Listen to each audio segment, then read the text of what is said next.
dan semua yang datang dari Allah, menguatkan keimanan kita kepada Rasulullah sallallahu alaihi wasallam dan semua yang dibawa oleh Rasulullah sallallahu alaihi wasallam. Kemudian yang kedua,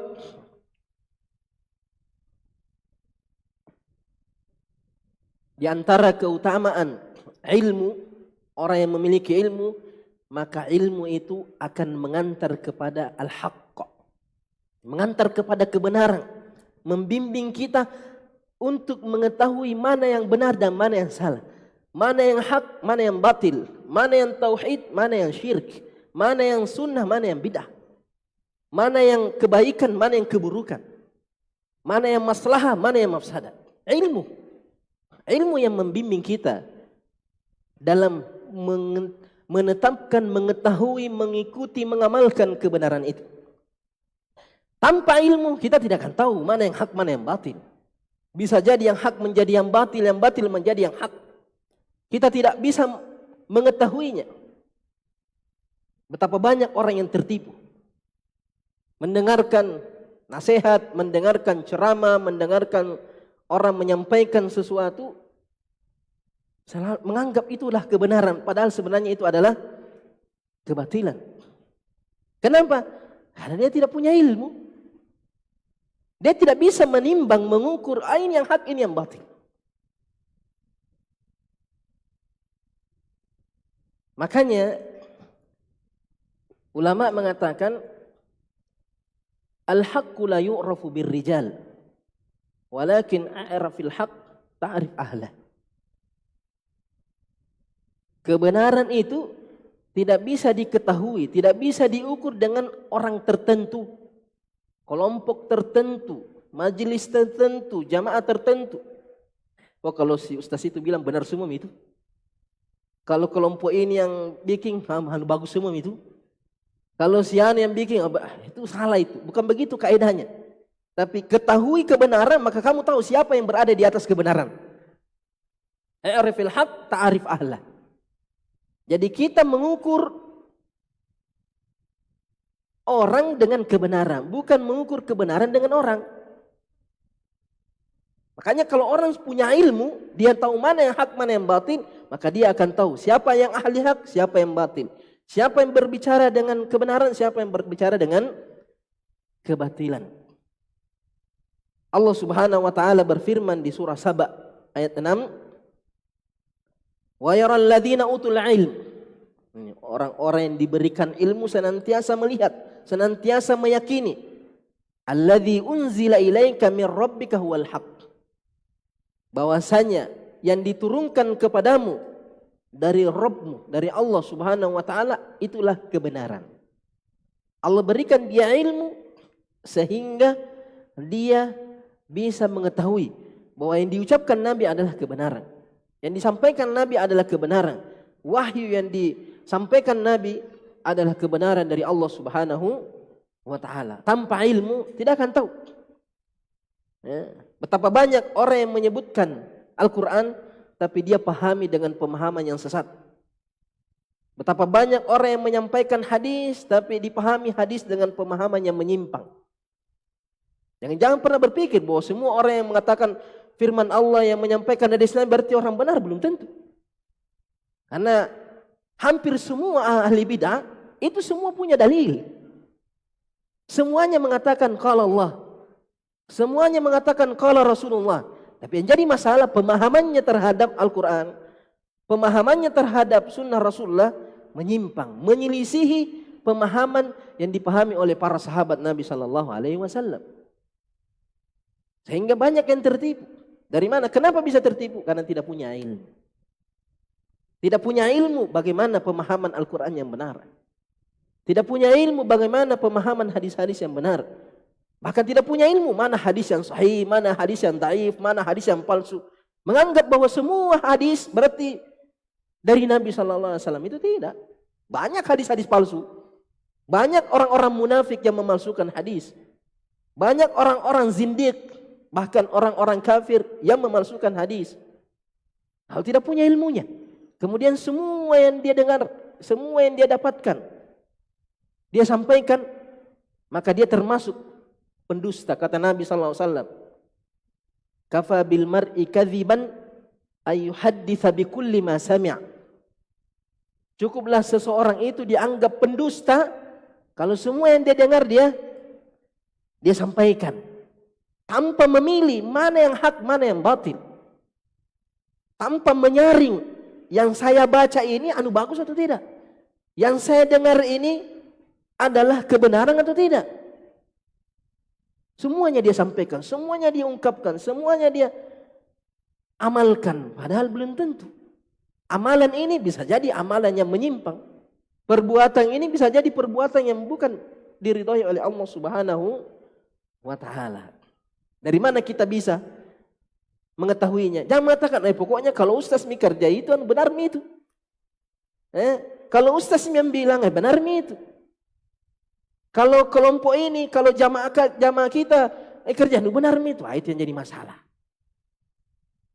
Tidak sampai kepada ilmu. Justru hanya akan sampai kepada al-ghulu. Sikap berlebih-lebihan. Menganggap kebenaran itu hanya dari orang tertentu. Dari kelompok tertentu. Dari yayasan tertentu. Dari jamaah tertentu. Ini ghulu namanya. Namanya ta'assub, taklid. Taklid itu sumbernya dua. Dua penyebabnya orang itu taklid. Dan taklid itu sesuatu yang tercela. Apa sebabnya? Pertama, pengagungan yang sangat tinggi dibarengi dengan kejahilan yang besar. Mengagungi boleh. Memuliakan, bahkan terkadang itu sesuatu yang wajib kepada ahli ilmu, pada orang-orang yang mengamalkan ilmu. Tapi ketika kita mengagungkan seseorang dengan kejahilan yang ada pada diri kita, itulah yang mengantar kepada taklid buta. Orang yang diberikan ilmu oleh Allah Subhanahu wa Ta'ala, maka dia telah diberikan kebaikan yang sangat besar. Kebaikan yang tiada duanya. Ilmu yang bermanfaat, ilmu agama, pemahaman dalam beragama, itulah karunia terbesar dari Allah Subhanahu wa Ta'ala. Allah Subhanahu wa Ta'ala berfirman, yu'til hikmata man yasha wa man yu'tal hikmah faqad utiya khairan katsira. Allah memberikan hikmah, memberikan ilmu kepada siapa yang Allah inginkan. Menunjukkan bahwa tidak semua orang dikasih. Tidak semua orang diberikan ilmu. Perhatikan. Ada orang-orang tertentu saja yang diberi ilmu, yang Allah inginkan saja. Beda dengan makan minuman dunia. Dunia semua diberi. Makan minum semua diberi. Wa ma min dabbatin fil ard illa 'ala Allahi rizquha. Berarti Allah sudah menjamin rezekinya seseorang. Makan minumnya. Jangan khawatir, pasti dapat. Makanya kata Nabi, inna ruhal qudus nafatha fi rawhi. Ruhul Qudus, Jibril alaihissalam, membisikkan ke dalam hatiku, anna nafsan lan tamut hatta tastakmila rizqa wa tastawfi ajalah. Seorang tidak akan mati sampai semua rezekinya dia dapatkan dan ajalnya sudah tiba. Fa'ajmilu fit talab. Maka perbaiki caramu mencari rezeki. Santai saja. Lakukan sesuai dengan aturan. Jangan pernah berpikir bahwa dengan melakukan pelanggaran, melakukan yang haram, menipu, mencuri akan menambah rezekimu. Tidak. Akan melebihkan rezeki yang sudah dicatat oleh Allah, tidak mungkin. Tidak akan ada yang bisa menambah rezeki kecuali Allah Subhanahu wa Ta'ala. Jadi jangan pernah berpikir, wah kalau kita jujur-jujur, sedikit rezeki. Kalau tipu-tipu, kalau korupsi, kalau mencuri, bertambah rezekinya. Enggak. Itu tonji rezekimu, tonji mudah apa. Jadi kata Rasul, ajmilu fit talab. Perbaiki caranya mencari rezeki. Berjalan saja sesuai dengan apa yang Allah mudahkan. Tapi kalau masalah ilmu, jangan main-main. Tidak semua orang dapat. Harus cepat. Harus semangat. Siapa semangat dia dapat. Yang tidak semangat tidak dapat. Berarti semangat kita dalam menuntut ilmu harus lebih daripada semangat kita mencari makan dan minum. Ada orang jam 3 subuh sudah keluar. Pergi ke sawah, pergi ke laut, penjuru dunia dia datangi. Sampai ke luar negeri, sampai ke dalam perut bumi. Masuk ke dalam perut bumi itu. Sampai nyawanya hampir tidak peduli nyawanya. Ada yang keluar angkasa. Apa nak cari? Sesuatu yang sudah ditakdirkan. Sesuatu yang tidak bisa bertambah. Sesuatu yang tidak bisa berkurang. Sesuatu yang sudah dipastikan oleh Allah Subhanahu wa taala. Habis semua waktunya, habis semua tenaganya untuk mengejar sesuatu yang sudah pasti. Yang tidak akan kemana-mana. Tapi kalau masalah ilmu, kutu namamu. Dikujukil pantanya, bilang, pergi pengajian. Tunggu, banyak. Anu toko ada, pelanggangku ada ini. Coba itu. Seharusnya waktu kita, semangat kita dalam untuk harus lebih besar. Karena tidak ada jaminan. Belum tentu kita dapat. Tidak semua orang dapat. Hanya orang-orang mulia di sisi Allah. Hanya orang-orang yang beruntung. Yang diinginkan oleh Allah Subhanahu wa taala mendapatkan ilmu. Jadi ini seharusnya yang harus lebih prioritas. Yang harus lebih semangat. Karena mantan kau tenang gapa. Tinggal tidak dapat apa-apa. Siapa semangat dia dapat. Siapa yang bersungguh-sungguh dia akan meraihnya. In kanatin nufusu kibaran ta'ibat fi muradihal ajsam. Kata Al-Mutanabbi. In kanatin nufusu kibaran. Kalau hati itu besar semangatnya, berkobar untuk meraih apa yang dia inginkan, kemuliaan yang dia inginkan, tentunya ilmu. Ta'ibat fi muradihal ajsam. Maka seluruh tubuhnya, seluruh fisiknya, seluruh tenaganya akan kelelahan untuk mengejar. Pokoknya dia raih. Jangan sampai orang yang semangat mengejar dunia mengalahkan orang yang semangat menuntut ilmu. Bahkan Nabi SAW menyamakan secara semangat antara penuntut ilmu dengan penuntut dunia. Kalau betul-betul dia penuntut dunia atau dia betul-betul penuntut ilmu. Kata Rasulullah, mahmuman la yashba'an. Mahmuman la yashba'an. Ada dua orang yang sangat ambisi, sangat semangat mengejar yang dia inginkan dan tidak akan pernah merasa puas. Tidak ada puasnya dua orang ini dalam semangatnya, dalam antusiasnya. Talibu dunia wa talibu al-ilm. Orang yang betul-betul mengejar dunia itu tidak ada habisnya. Semangatnya, coba lihat para pengejar dunia itu, para hamba-hamba dunia. Sampai-sampai Nabi mengatakan ta'iba abdud dinar, ta'iba abdud dirham, ta'iba abdul khamisa, ta'iba wantakas, wa idha syika falantakash. Saking semangatnya. Sampai tidak bisa tidur. Semua waktunya untuk dunia. Dan tidak ada puasnya. Sebagaimana kata Nabi. Idza kana libni Adam wadiyan min dhahab labtagau thaniya. Wa idza utiya thani labtagau thalitha. La yamlau fama Adam illa turab. Kalau anak cucu Adam diberikan satu lembah emas, satu gunung itu yang besar itu, emas semua. Masih minta dua. Dikasih dua, mau tiga. Kasih tiga, mau empat. Tidak ada puasnya. Dikasih satu dunia, mau dua dunia, tiga dunia. Itu tabiatnya. Wa tuhibbunal mala hubban jamma. La yamla'u fam ibn Adam illa turab. Nanti selesai kalau mati nih. Mati mau kau apa lagi kalau mati mau. Itu semangatnya penuntut dunia, mengejar dunia.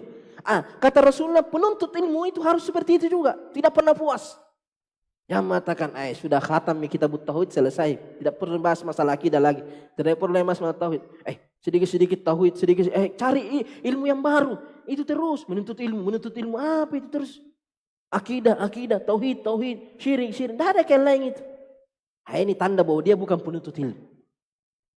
Itu penuntut dunia tidak pernah bosan itu lihat uang 100.000. Enggak yang sah, ada yang uang 100.000 yang lain-lain. Tidak ada, mau banyak-banyak, pasti makin. Begitu juga ilmu. Semangat dia, tidak ada hentinya, tidak ada puasnya. Kenapa? Karena dia yakin wa fauqa kulli dzi ilmin alim. Di atasnya orang berilmu ada lagi yang berilmu. Jangan pernah puas. Ketika seseorang merasa dirinya sudah cukup ilmunya, itu tanda bahwa dia sudah berada di tempat yang paling bodoh. Makanya ingat kisahnya Nabi Musa. Ketika Nabi Musa ditanya oleh salah seorang kaumnya dari Bani Israel, "Ya Musa, atadri rajulun a'lam mink?" Kamu tahu ada orang yang lebih pintar daripada kamu? Nabi Musa mengatakan, "Saya nabi di sini, saya rasul. Tidak ada, saya yang paling pintar." Akhirnya Allah menegur Nabi Musa alaihissalam. Matan tidak, bal abdana Khidr. Ada hamba saya namanya Khidr. Dia tahu apa yang kamu tidak tahu. Coba apa kata Nabi Musa? Ya Allah, tunjukkan saya menemui orang itu. Padahal kalau kita mau banding-bandingkan siapa yang paling luas ilmunya, Nabi Musa atau Nabi Khidir? Tidak ada apa-apanya ilmunya Nabi Khidir itu. Kedudukannya Nabi Musa lebih tinggi. Nabi Musa ulul azmi minar rusul. Salah satu dari 5 rasul terbaik. Sedangkan Nabi Khidir cuma nabi, bukan rasul. Kita tahu rasul lebih tinggi daripada nabi. Tapi sekalipun dengan kedudukan yang tinggi itu, dengan ilmu yang banyak dari Nabi Musa, yang diberikan kitab suci, Nabi Khidir tidak dikasih kitab suci. Kitab suci yang Allah berikan kepada Nabi Musa, Taurat. Bukan kitab suci main-main. Tapi sekalipun demikian, Nabi Musa semangat.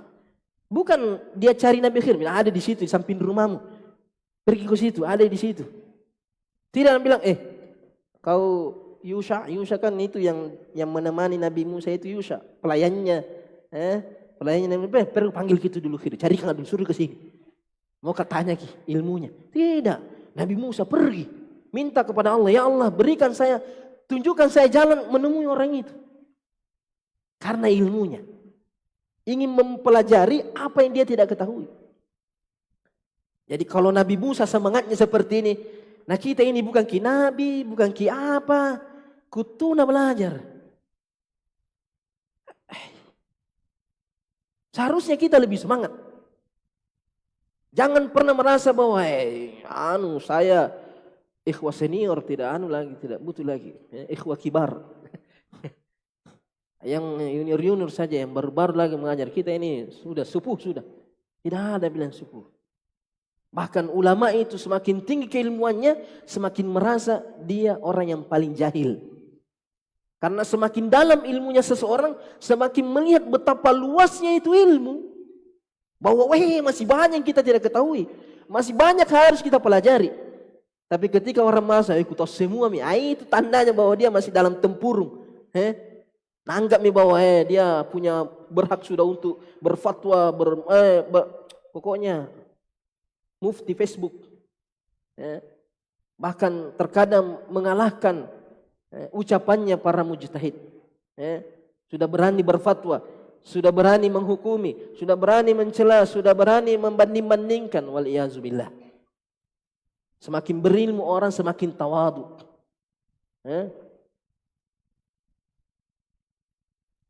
Kata seorang ulama, orang yang paling berilmu itu adalah orang yang paling merendah.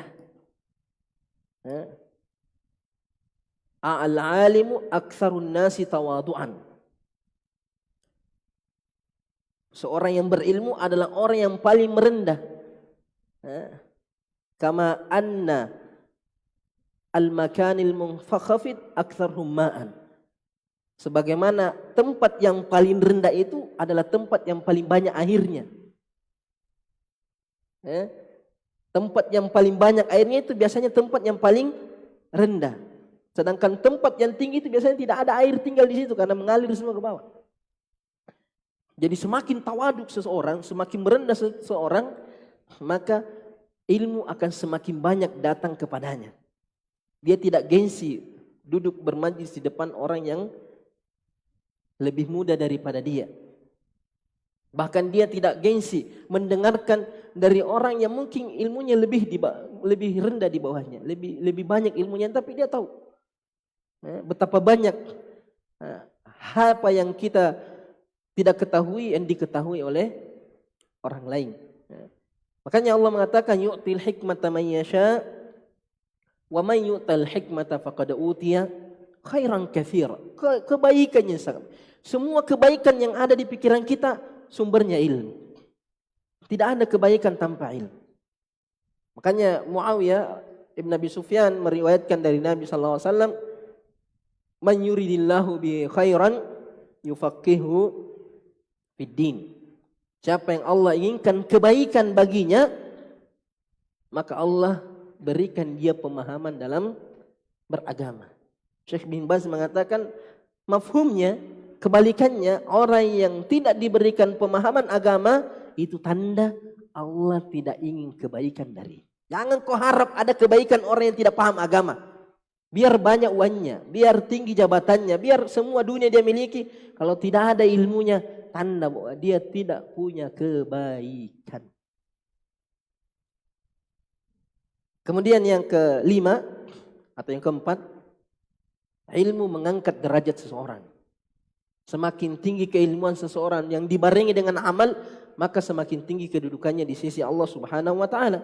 Allah berfirman, "Yarfa'illahu alladhina amanu minkum walladzina utul ilm darajat." Yang meninggikan derajat seseorang dengan itu ilmunya, adabnya, akhlaknya, imannya, ketaatannya. Bukan jabatannya. Bukan hartanya. Jabatan, tapi banyak orang yang dulu yang paling tinggi jabatannya, setelah hilang jabatannya tidak ada yang peduli. Waktu dia menjabat, semua orang cium-cium tangan. Semua orang tunduk-tunduk. Pas sudah hilang jabatannya, siapa kau? Tidak kenal. Karena tidak ada lagi kepentingan sama dia. Orang yang paling banyak hartanya, pergi mereka di kuburan. Mana semua itu yang banyak hartanya? Berteriak, mana semua hartamu? Tidak ada. Kekuatannya, orang yang paling kuat dulu, yang paling rewa, yang paling besar badannya, mana semua itu? Tidak ada. Tapi coba lihat para ulama. Sudah ribuan tahun meninggal, masih dimuliakan, masih diagungkan, masih disebut-sebut namanya, masih didoakan. Tidak ada habisnya. Karena ilmunya itu yang membuat dia tinggi. Sekalipun dia sudah di bawah tanah, tapi namanya masih tinggi. Bahkan sampai ke langit namanya. Disebut-sebut. Maka kalau ingin kedudukan yang tinggi, tidak ada caranya kecuali semangat dalam menuntut ilmu. Bukan keturunan yang meninggikan keilmuan seseorang. Makanya Umar bin Khattab ketika dia menjadi khalifah, dia bertanya kepada pegawainya, gubernurnya yang ada di Mekah, Nafi bin Abdul Harith. Ketika Nafi bin Abdul Harith berkunjung ke Madinah, Umar bertanya, siapa yang kamu wasiatkan di Mekah? Siapa yang kamu jadikan penggantimu sementara, pejabat sementara di Mekah? Karena kamu keluar ke Madinah. Nafi mengatakan Ibn Abzah. Ada orang namanya Ibn Abzah. Siapa itu Ibn Abzah? Tidak pernah dengar. Tidak ku kenal karena Umar bin Khattab aslinya Mekah. Nggak tahu semua orang-orang besar di sana. Nggak tahu semua orang-orang hebat di sana. Siapa itu Ibn Abzah? Nabi mengatakan maula min mawalina. Dia mantan budak. Tidak mau kenali memang. Orang rendah dari segi nasabnya, tidak terkenal nasabnya, mantan budak. Umar bin Khattab mengatakan, kamu serahkan kota Mekah kepada mantan budak. Ini kota Mekah ini Ummul Qura, pusatnya, pusat peradabannya orang-orang Mekah, tempatnya orang-orang pembesar dulu di sana, Quraisy, apa semua. Kata Nabi, innahu qari'un li kitabillah wa alimun bil faraid. Wah, yang kuliah asal usulnya, tapi dia ahli Al-Qur'an, paham tentang Al-Quran, baik bacaannya terhadap Al-Quran, dan ahli dalam faraid. Masalah kewarisan. Ini pentingnya masalah kewarisan itu. Yang banyak dilalaikan oleh manusia. Yang tidak peduli dengan kewarisannya, lebih nanggap dirinya lebih paham cara bagi-bagi harta daripada Allah Subhanahu wa taala. Tidak mau pakai cara bagi-baginya Allah Subhanahu wa taala, merasa dirinya lebih hebat daripada Allah. Itu hati-hati. Maka Umar bin Khattab mengatakan, "Ama inna nabiyakum qad qala." Sungguh nabi kalian, Nabi Muhammad SAW pernah berkata, "Innallaha yarfa'u bihadzal kitabi aqwaman wa yada'u bihi akharin." Allah mengangkat dengan Al-Quran beberapa orang. Diangkat derajatnya dengan Al-Quran. Dan ada orang direndahkan derajatnya karena Al-Quran. Betapa banyak anak kecil baru tamat SD, dia duduk di depan. Dia berdiri di depan menjadi imam. Yang di belakangnya ada pejabat-pejabat, ada orang kaya, ada orang kuat. Di belakang semua. Tidak ruku kecuali yang di depan ruku. Tidak sujud kecuali sujud. Tidak salam kecuali ikut di belakangnya. Kenapa? Karena Al-Qurannya. Dia dimuliakan di dunia.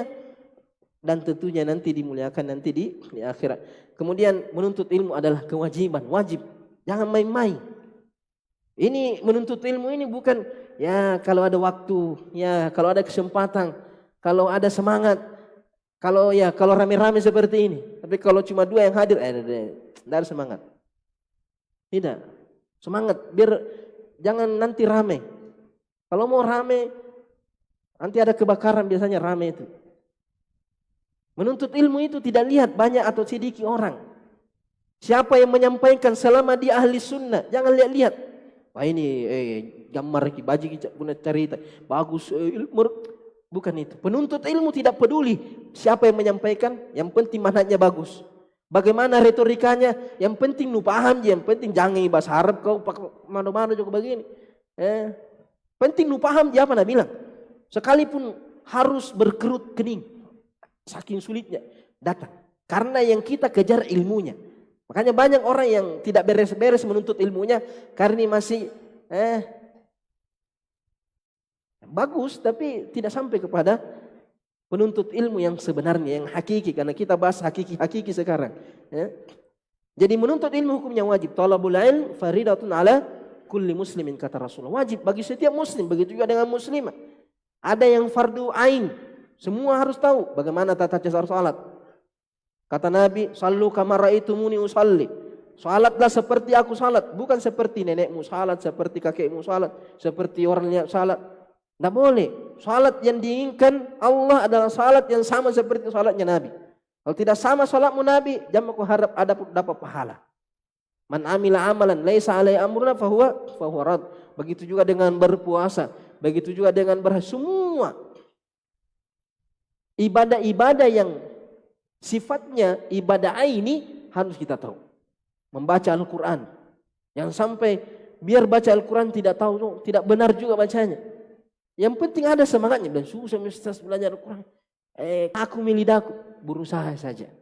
Allah tidak inginkan hasilnya. Hasil itu Allah yang menetapkan. Yang Allah inginkan kita ada usaha. Ilmu itu Allah yang kasih. Bukan kita yang menentukan kita paham atau tidak paham, kita berilmu atau, itu Allah yang kasih. Makanya Nabi SAW minta, "Wa qur rabbi zidni ilman." Tapi Allah ingin kita berusaha. Allah ingin kita ada langkah kaki kita menuju majelis ini. Ada ilmu-ilmu yang sifatnya fardu kifayah. Artinya kalau sudah ada yang tahu, maka yang lain tidak perlu. Seperti ilmu-ilmu keduniaan, ilmu kedokteran, ilmu perdagangan, apa semua, ilmu bahasa Arab, ilmu usul-usul. Ketika sudah ada yang tahu, maka yang lain tidak perlu tahu. Tapi ini yang wajib, berdosa kita kalau tidak belajar. Masalah akidah tak. Bagaimana iman tak kepada Allah, iman tak kepada para malaikat, iman tak kepada para rasul, kitab suci, takdir Allah, hari akhirat, ini wajib. Jangan sampai iman kita tidak benar. Akidah kita rusak. Apalagi tidak bisa membedakan mana tauhid, mana syirik. Wal-iyazubillah. Maka ini wajib. Harus kita semangat dalam menuntutnya. Kemudian di antara keutamaan ilmu bahwasanya menuntut ilmu itu selain wajib dan dia juga termasuk jihad di jalan Allah Subhanahu wa taala. Dan tidak ada jihad tanpa diawali dengan menuntut ilmu. Semua orang yang keluar-keluar jihad terus tidak pernah menuntut ilmu, itu merusak saja itu. Bagaimana dia mau berjihad? Nah, dia tidak tahu fikihnya jihad. Tak bembangan na tolo, emosi saja dia Pak. Yang penting keluar padanya apa? Sembarang na bunuh, sembarang na kerja. Merusak, mencoreng nama baiknya Islam. Kenapa? Karena dia melakukan sesuatu tanpa ilmu. Makanya jihad yang paling pertama dan paling utama adalah jihad melawan kejahilan. Yang pertama, lawan kejahilan kita itu. Karena sifat dasarnya manusia itu jahul. Kita ini diciptakan dengan keadaan tidak tahu apa-apa. Kita lahir tidak ada yang langsung pintar. Innamal ilmu bitta'allum. Ilmu itu didapat dengan menuntut ilmu. Jadi menuntut ilmu itu jihad. Makanya Allah Subhanahu wa taala berfirman, "Wa ma kanal mu'minuna liyanfiru kaffa." Tidak mesti semua orang berada yang menuntut ilmu, yang akan memberikan peringatan kepada kaumnya ketika mereka membutuhkan, memberikan nasihat. Dan Allah Subhanahu wa taala berfirman, "Ya ayyuhal nabi, jahidil kuffara wal munafiqin." Wahai sang nabi, perintah kepada nabi juga perintah kepada umatnya. Jahid.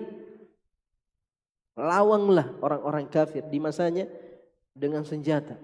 Tapi bagaimana nabi melawan kaum munafikin? Apakah nabi melawan kaum munafikin dengan senjata? Tidak. Nabi tidak membunuh kaum munafikin. Terus bagaimana nabi berjihad melawan kaum? Dengan menjelaskan keburukan-keburukan mereka. Dengan menjelaskan penyimpangan-penyimpangan mereka. Dengan membantah syubhat-syubhat mereka.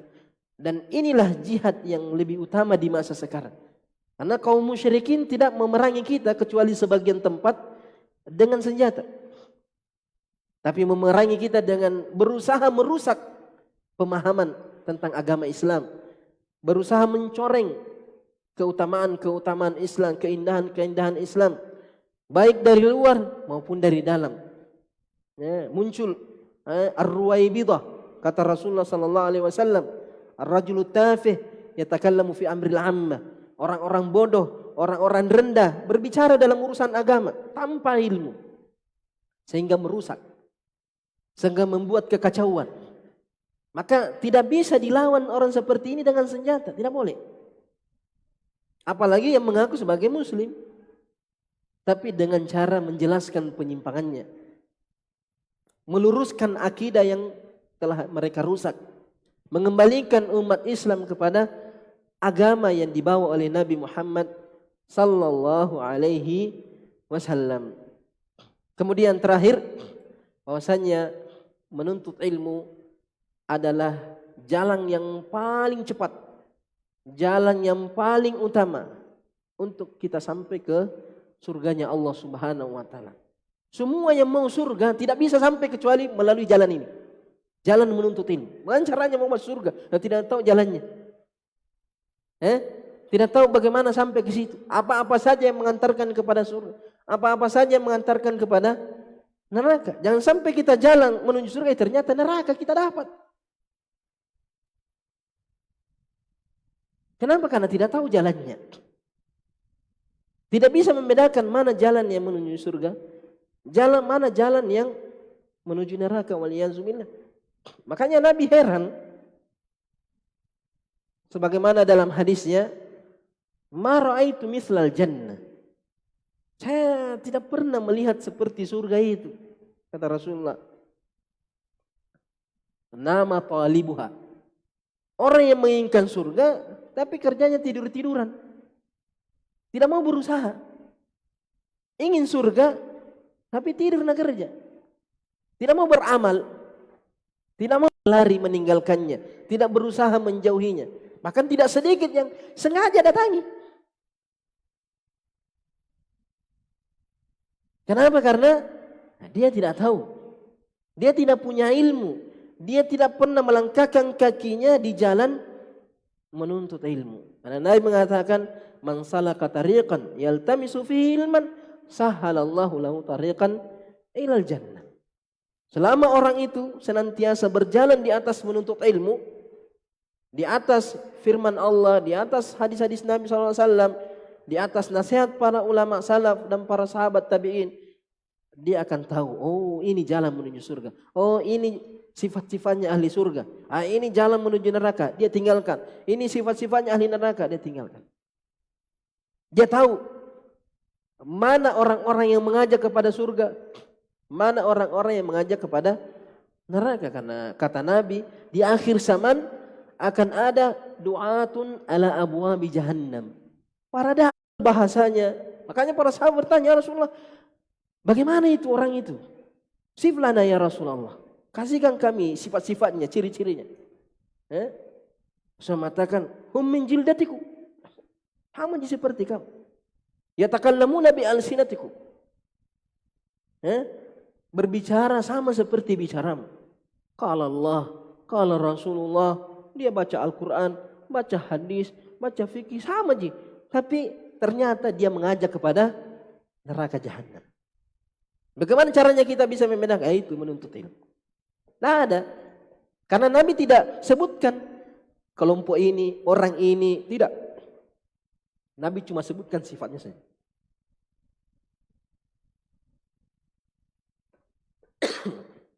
Maka harus kita semangat dalam menuntut ilmu agar Allah Subhanahu wa taala senantiasa memudahkan kita ke jalan menuju surga. Ini sebagai pendahuluan dari materi kita. Semoga dengan kita lebih mengenal, lebih mengetahui keutamaan ilmu, kita lebih semangat. Karena orang yang tidak mengenal sesuatu, dia tidak akan punya semangat untuk meraihnya. Tidak akan semangat untuk mencapainya. Semakin paham kita, semakin tahu kita tentang pentingnya ilmu, betapa besarnya manfaat ilmu untuk dunia dan akhirat kita, maka sebesar itu pula semangat kita dalam mencapai atau menuntut ilmu. InsyaAllah nanti kita lanjutkan pada sesi yang kedua. Semoga Allah Subhanahu wa taala senantiasa melindungi kita, senantiasa merahmati kita, senantiasa memberikan ketenangan dan kesejukan di dalam hati-hati kita. Subhanakallahumma bihamdik, asyhadu an la ilaha illa anta, astaghfiruka wa atubu ilaik. Wassalamualaikum warahmatullahi wabarakatuh. Nah. Saya langsung bertanya. Nah, jadi ada pertanyaan katanya.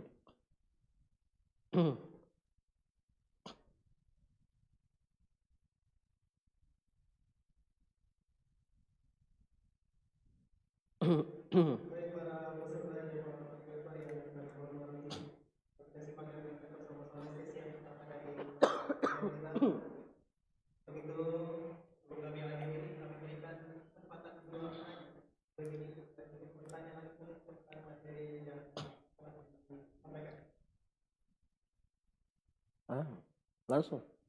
Ya, angkat tangan tadi itu. Mau bertanya atau mau ditanya?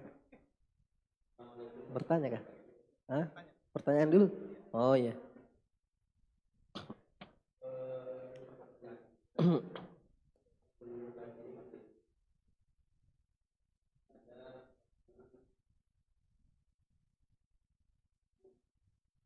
Ilmu agama. Nah.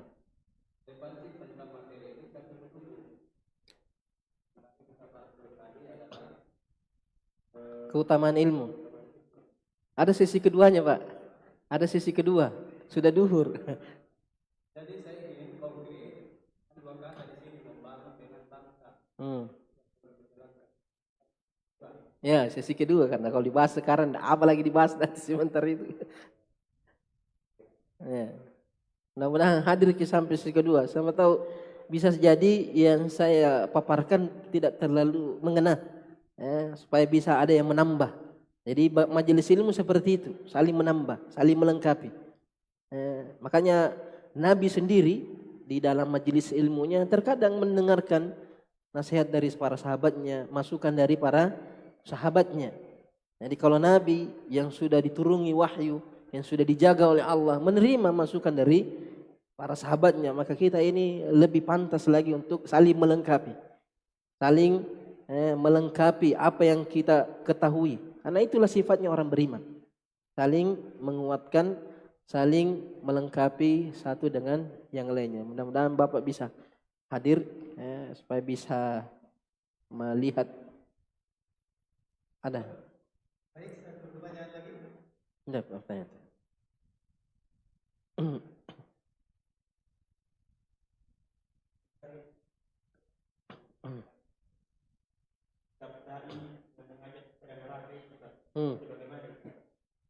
Saya menuntut ilmu supaya tahu sifat-sifatnya, tahu apa yang dia sampaikan, apakah dia menyampaikan perkara-perkara yang mengajak kepada surga atau mengajak kepada neraka. Jadi bagaimana caranya tahu? Dengan menuntut ilmu. Makanya saya bilang tidak tahu kita. Makanya kita tidak bisa menyebut orang tertentu, tidak bisa. Karena kebenaran itu tidak bisa diukur dengan orang. Kalaupun ada orang yang ditetapkan, maka itu ranahnya tinggi. Ranahnya para mujtahid, para ulama berkibar yang bisa memberikan rekomendasi atau memberikan penjelasan secara person. Sedangkan kita seperti ini tidak bisa kecuali dengan mengetahuinya. Makanya perkataan ulama tadi itu, i'rafil haqqa ta'rif ahlah. Jika kamu sudah tahu mana itu kebenaran, maka kamu akan tahu, oh ini orang kebenaran. Tahu mana jalan menuju surga, mana menuju neraka, maka kamu akan tahu, oh ini mengajak ke neraka. Nah, ini mengajak kepada surga. Jadi caranya dengan menuntut ilmu. Bukan dengan sifulan, karena itu hanya akan lebih banyak menimbulkan perpecahan. Lebih banyak menimbulkan kerusakan. Karena tidak ada orang yang murni kebaikan semua. Tidak ada juga orang yang murni keburukan semua. Sehingga untuk memilah-milahnya bukan sesuatu yang gampang. Bukan sesuatu yang mudah. Yang jelas bekali diri kita dengan ilmu, maka kita bisa memilihnya. Kita bisa menilainya. Makanya di antara sebab banyaknya kekacauan di tengah masyarakat, di tengah umat Islam, bahkan di tengah penuntut ilmu karena ini. Kurang mendalami ilmu. Berbicara tanpa ilmu. Beramal tanpa ilmu. Bersikap tanpa ilmu. Kalau orang sudah punya ilmu, dia bisa tahu. Dia jelas, tidak ada yang samar. Semuanya akan terasa jelas. Sebagaimana agama ini jelas, semua akan dia bisa nilai dengan jelas. Wallahu ta'ala a'lam. Fadhal. Satu pertanyaan.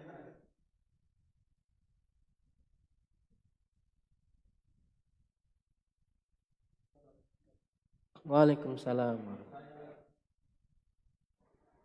Pertanyaan saya Ustaz, masalah fitnah-fitnah yang terjadi di antara kami di penuntut ilmu.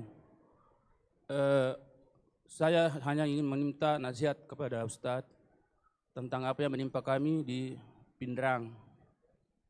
Tentang masalah Ustaz yang kita tidak senang karena ada sikap-sikapnya yang bertentangan dengan hati kami.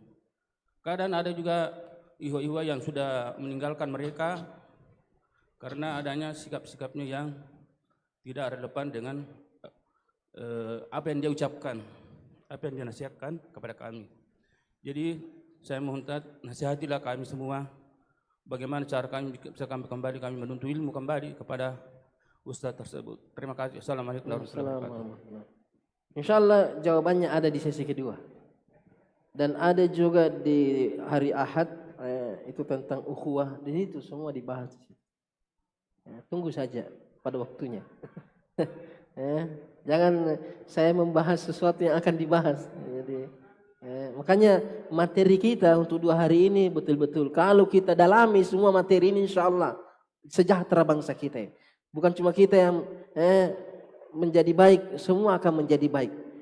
Cuma masalahnya itu tahu tidak diamalkan. Dan semuanya ini rata-rata kita sudah tahu semua. Yang mau disampaikan ini bukan sesuatu yang baru kemarin turun dari langit mau disampaikan. Tidak, kebanyakan kita sudah tahu. Cuma pengamalannya kurang. Tapi fadzakir, kita memberikan peringatan. Tanfa'udz dzikr. Innal mu'min tanfa'udz dzikr. Semua yang kita sudah tahu, kita dikasih tahu lagi, dinasihatkan lagi, diajarkan. Nama sifatnya manusia seperti itu. Selalu mau dinasihati, selalu mau diingatkan. Ya. Jadi insya Allah materi yang sudah disiapkan panitia ini itu betul-betul kalau kita amalkan insya Allah kita akan sampai kepada judul utama. Kemerdekaan hakiki. Karena perpecahan, permusuhan, kebencian itu belenggu itu. Itu sebenarnya penjara itu. Itulah sebenarnya penjajah yang sesungguhnya. Kalau kita bisa memerdekakan diri kita dari semua sifat-sifat buruk, semua penyakit-penyakit, baik yang nampak ataupun yang tidak nampak, penyakit hati, penyakit ucapan, penyakit perbuatan, insya Allah kita akan menjadi manusia yang merdeka. Merdeka dari belenggu syaitan. Merdeka dari belenggu hawa nafsu. Insya Allah akan dijelaskan, tidak perlu dijelaskan sini. Saya sebagai pendahulu saja. Supaya kita lebih semangat dalam menyimak kajian-kajian yang akan dipaparkan untuk materi-materi selanjutnya. Barakallahu fiik. Sudah? Ya. Kemudian. Oh ya, mau dipenarikan. Iya, baik pada seluruh jamaah tabligh akbar yang kami hormati. Dengan demikian berakhirlah sesi yang pertama dari kegiatan kita pada kesempatan kali ini. Tapi tunggu dulu, karena masih ada sesi yang kedua dengan materi dan pemateri yang masih sama. Peran ilmu agama dalam membangun bangsa, dan juga masih bersama Al-Ustaz Dr. Umar Mansur LC.MA. Seperti yang sudah kami sebutkan di awal tadi, para jamaah kami mohon untuk tidak meninggalkan tempat terlebih dahulu, karena ada pengundian door prize dari kupon konsumsi yang sudah kami bagikan sebelumnya pada saat registrasi. Dan kami mohon kesediaan Ustaz terlebih dahulu untuk tinggal sejenak menarik kupon dari kupon yang sudah kami bagikan. Di sesi ini kami akan menarik 10 kupon, jadi akan ada 10 cenderamata yang kami siapkan untuk 10 peserta yang beruntung nantinya. Kami persilakan kepada Al-Ustaz 10 kupon. Langsung 10. Langsung 10 Ustaz. Langsung 10. Perhatikan nomor kuponnya baik-baik. Yang kami sebutkan nomor kuponnya, kami persilakan langsung naik ke depan. Dan untuk bagi saudari-saudari kita ahwat, bisa mungkin langsung diserahkan ke panitia. Kalau misalkan nomor kuponnya kami sebutkan, diserahkan ke panitia. Nanti panitia yang ambil door prize-nya di depan. Baik, 10 kupon untuk sesi ini. Ada 10 cenderamata yang sudah siap kami bagikan kepada seluruh peserta. Cukup nih. 1, 2, 3, 4, pas. Baik, 10 kupon sudah Al-Ustaz kami sudah tarik. Kami persilakan Al-Ustaz mungkin sudah bisa beristirahat. Tim panitia akan melanjutkan ini. Jazakallahu khair atas apa yang telah disampaikan. Insyaallah kita akan ketemu di sesi yang kedua.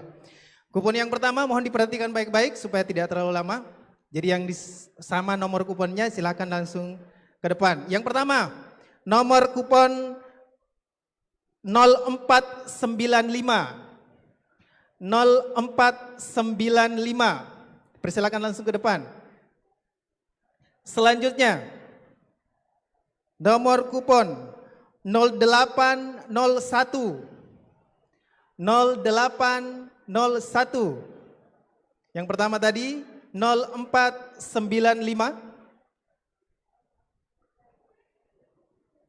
Yang sama nomor kuponnya silakan langsung naik ke atas. Selanjutnya 0801.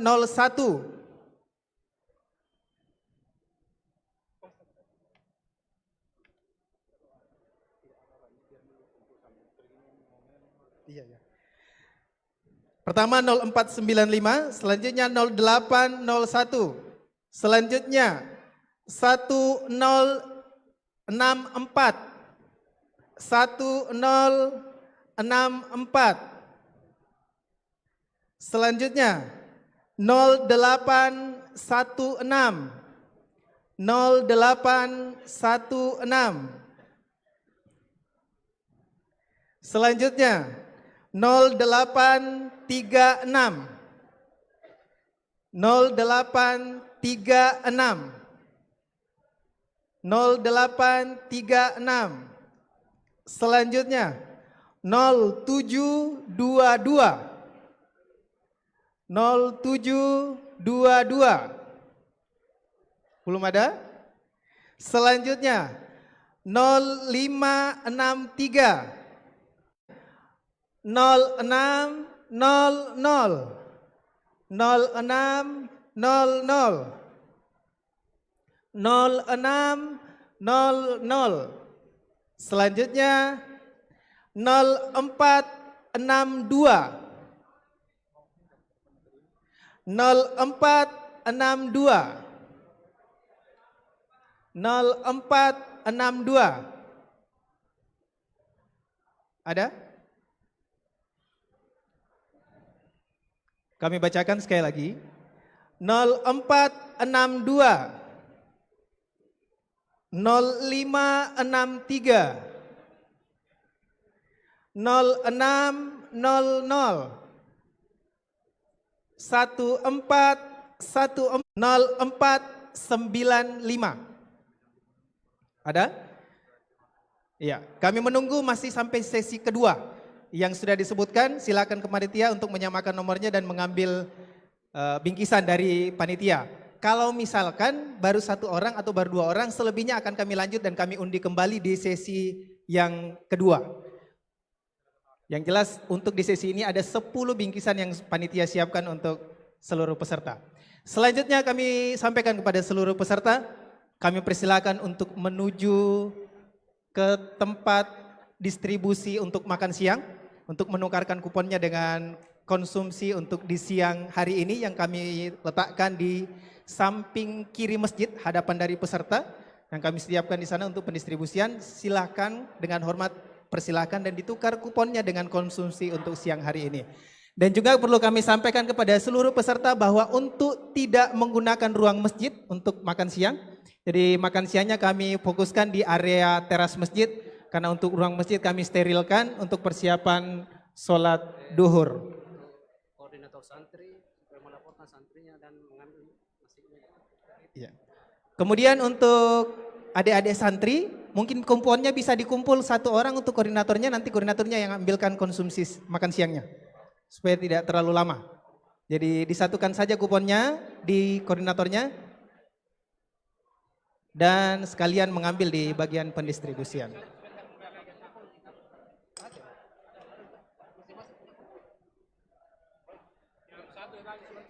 Selanjutnya kami sampaikan pula kepada seluruh peserta bahwa insya Allah sesi yang kedua akan kita mulai pada pukul 13.00 ba'da duhur.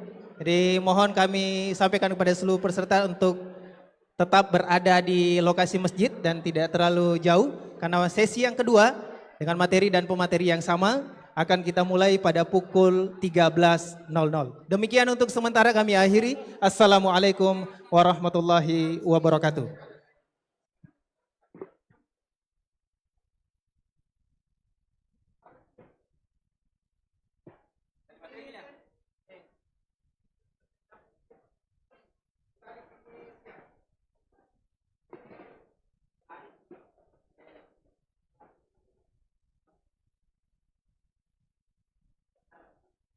Kami sampaikan pula kepada seluruh teman-teman panitia untuk segera menuju ke bagian pendistribusian konsumsi karena butuh banyak tenaga dalam proses pembagian konsumsi makan siang kepada seluruh peserta. Sekali lagi kami sampaikan kepada seluruh teman-teman panitia yang berada di luar saat ini untuk segera menuju ke tempat pendistribusian konsumsi karena butuh banyak tenaga di sana.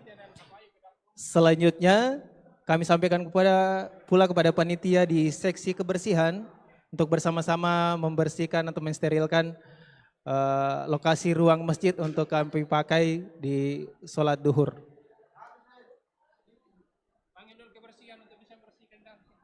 Sekali lagi kami sampaikan kepada teman-teman panitia di seksi kebersihan, kami harapkan kehadirannya, kami harapkan tenaganya di lokasi ruang masjid karena untuk persiapan dipakai sholat duhur.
Cek.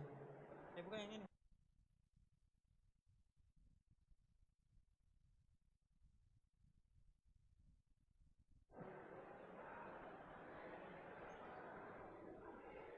Cek, cek, cek.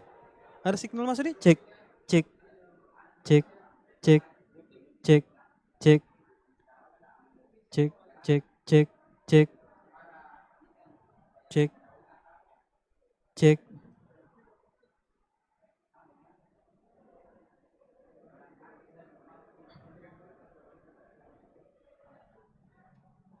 Cek, cek.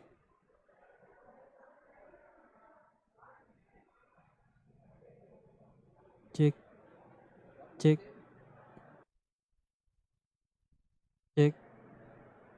cek, cek, cek, cek, cek, cek, cek. Ih, kalau termut gitu menyala, menyala. Ini yang tidak yang aneh, yang mute tak Cek, cek, cek, cek, cek. Udah rusak gini anu nak channel nah. Mana anu kah speaker anu masjid anu corong. Ini. ini yang dalam. Mati Sudah kita dari anu pakai anu RCA.